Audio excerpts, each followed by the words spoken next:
So here we go with the actual design of our building.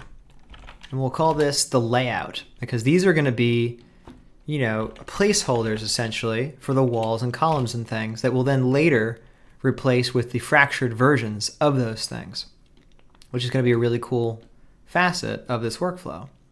But so first things first, inside of our layout, let's imagine what the kind of general dimensions of what an individual room in this building might look like.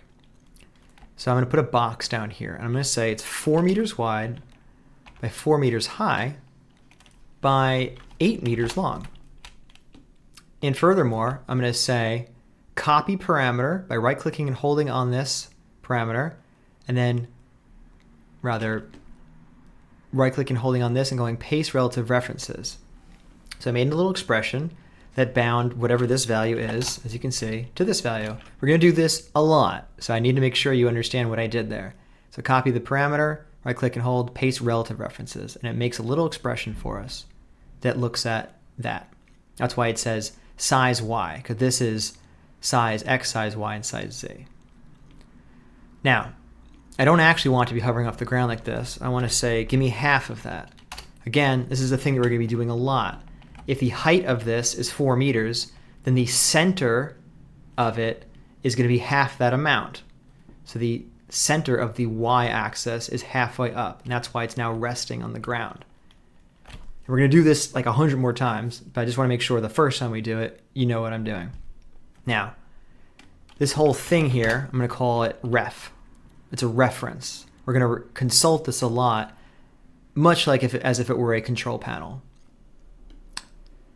And like a control panel, I want to add one more parameter to it. I'm going to call this thickness. This is going to refer to how thick the walls are, how thick the ground, the floors are themselves. And I'm going to say it's 0.25. We can change it later, but I just want a thin wall, thin-ish wall. So good. Part of the advantage of having this layout is that I'm going to keep this up over here, and whenever I need to refer to these numbers, I'll be able to copy a parameter or whatever and then paste it somewhere else. So without further ado, let's start with the floor. The floor of any given room should be as long as the room in the Z direction. So again, look at the gnomon down here. The Z is going this way, the X is going front to back, and of course Y is going up and down. So let's copy parameter on the Z size and paste relative references here. Copy the X, paste it here. This time copy the thickness though, paste that here. Now we have a floor. And that is honestly enough. Again, we're going to replace this with fractured versions of it later. A nice siren for you there. So with that done, let's pack it. This is how we'll basically say this is a thing, or it's no longer going to just be polygons and points. Now it's packed in here and is represented, by a transform. We talked about transforms in Ridges 1. The transforms, and really just the point position in general of this, is going to be how we replace this later on with the fractured version. You'll see what I mean in the next unit. But for now, we packed it, and we need to store some more data on it that will be helpful to us. One of those things is an arbitrary attribute I'm going to call part name. Part name is going to ask a string channel, meaning a string parameter, for what his name is, and it's simply going to store that. If you ask for a channel that doesn't exist on this Wrangle node, we can click this, and it will make it. So now it says part name, because that's what this was. It turns the underscores into a space, and the first parts into capital letters for you automatically. We could have used the edit parameter interface to actually make it ourselves, but this is a faster way of doing it. So what's going to go here? Put $OS. This means operator string.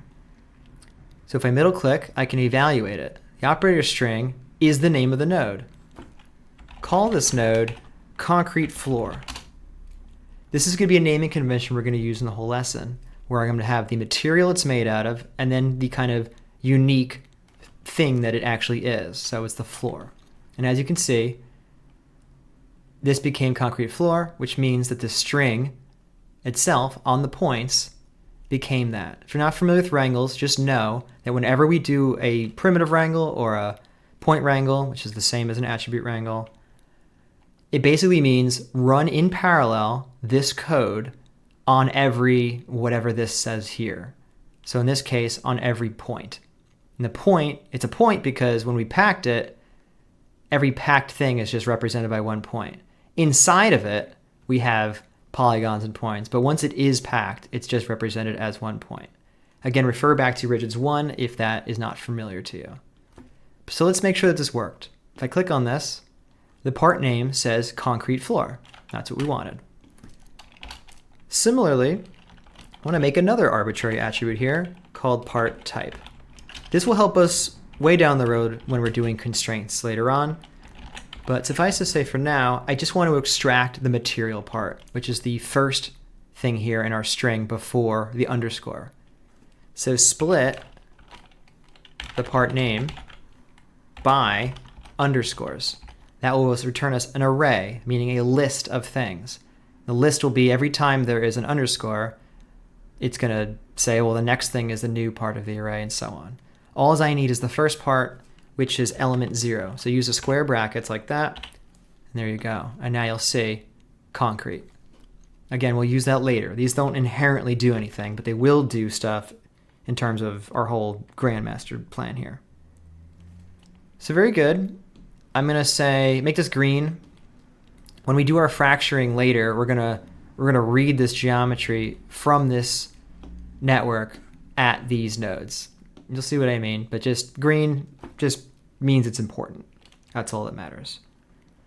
Cool. So that's pretty much it for that. Now we just want to move them around. So do a copy and transform. This copy and transform, I'm going to say, is the copy wide. Because at least to me, with my camera over here, I'm going to think of it that way. So really what it means is we're going to move it in the Z. In fact, I should just say that. Copy Z. So it says it's doing 2 or even 9, but I don't see any more of them. That's because we need to move it. We need to have it transform some amount every time it duplicates it. So in order to have them be next to each other, I need to grab the width here, the 8, and then paste relative references here. Because if the original piece was 8 wide, as we know it is, then we need to move it over. The next one needs to be moved over 8, so it sits next to it. And that's pretty much it. We're going to do the same. Copy and transform. We're going to do the same in the x direction. So copy parameter there and paste relative references here, like so. And then we're going to do the same in the y direction. And as you can guess, we want to use the size of the y here. Paste it there. And now if I go up to 6, we're starting to see a semblance of what our building is going to look like. Awesome. I'm going to put a color node here. We can change the color later on. I know we're going to start copying these nodes around, so I just want to get it in there now. But white is sufficient for now. I'm also moving my little merge to the right here because I know we're going to be duplicating a lot of different pieces, columns and walls and things. So I'm just going to get ahead of that a little bit. But there you go. So we're on our way.